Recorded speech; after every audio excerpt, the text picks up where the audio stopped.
Welcome back to Vantage. Occasionally we get lucky, we get to cover entrepreneurial stories. The founder of this business started his business with 50,000 euros. His business is now generating sales of over 5 billion euros. It's a great story to look at. Let's go take a look. Welcome back to Vantage. The last time I was with this company, I was actually at their offices in Germany. A lot has happened since then. They've joined one of the major indexes in Germany. They are going to be participating in our growth conference on the 14th of May. Exciting times ahead.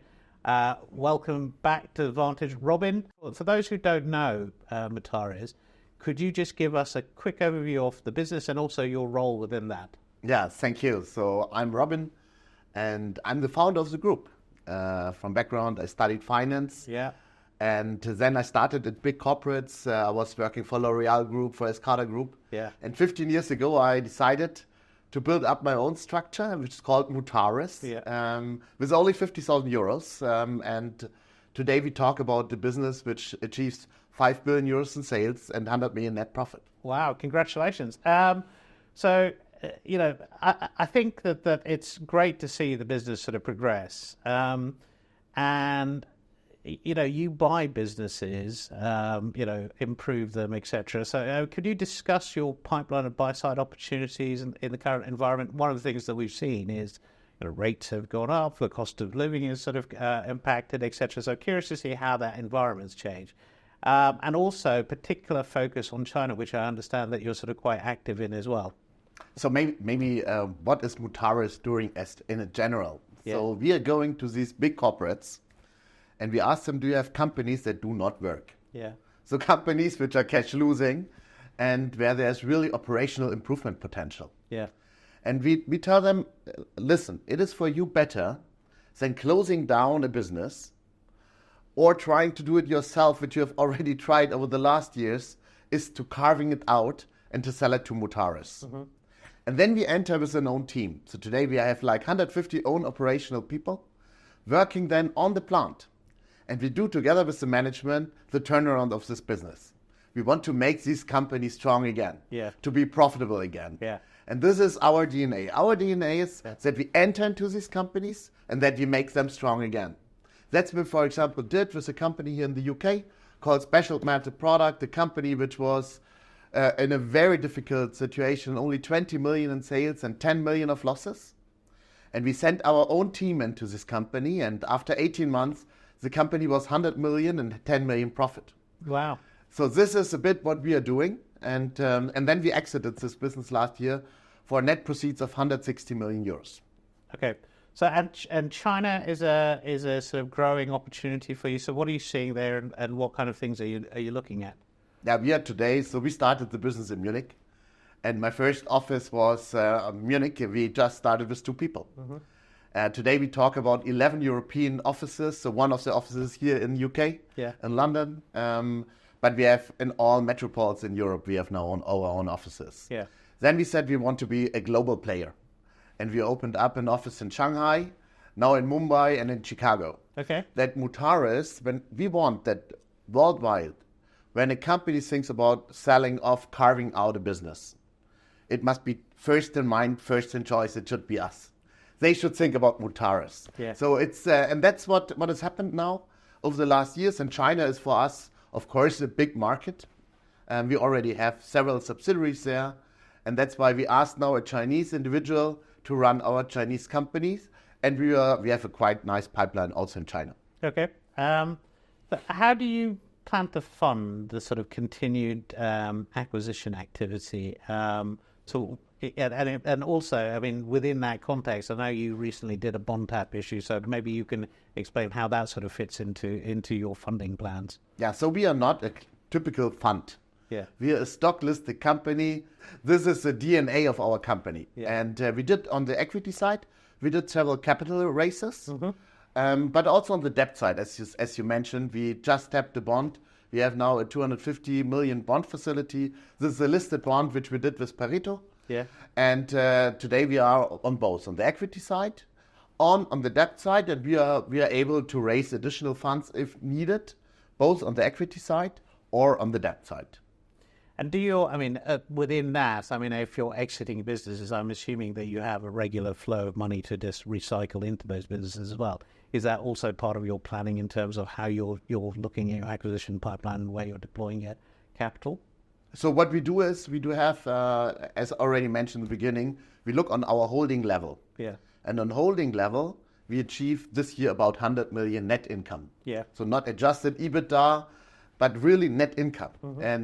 And this net income, we are very dividend friendly, but like 50% of the results which will remain in the holding and will be reinvested into the growth of the business. Yeah. For our guidance is today we have like 5 billion euros in sales, but until 2028 we want to grow this business to 10 billion. Okay, encouraging. Talk to me about you mentioned one business that you sort of successfully exited in the UK. Talk to me about the major successes in terms of profitable disposals that you've seen over the last 6-12 months. To this company that I just mentioned was called Special Melted Product. Yeah. So they were specialized in special metals. Yeah. And these metals are used in both in the aviation industry. Yeah. And in the nuclear power plants in the UK. Yeah. There's not a single power plant in the UK where our special melted products are not used. And our main customer was Rolls-Royce, which are doing the turbines for the aviation industry. Yeah. And what we were able to do is to fix the problem. There were severe problems when it comes to the cost base, when it comes to quality. And our team fixed together with management the key problems. And then we sold it to an Italian individual. So it was Carnegie Group, which then acquired this business they didn't want to build up an own structure, but they had this profitable plant, which was when we sold it 120 million. Yeah. And this was a very successful exit for us. Okay. There has been a sort of recent trend towards sort of deglobalization, and that's led to the sort of supply chain diversification, so the 1+ or China plus sort of approach that you often see companies talk about. How's that impacted your portfolio and your investment activities?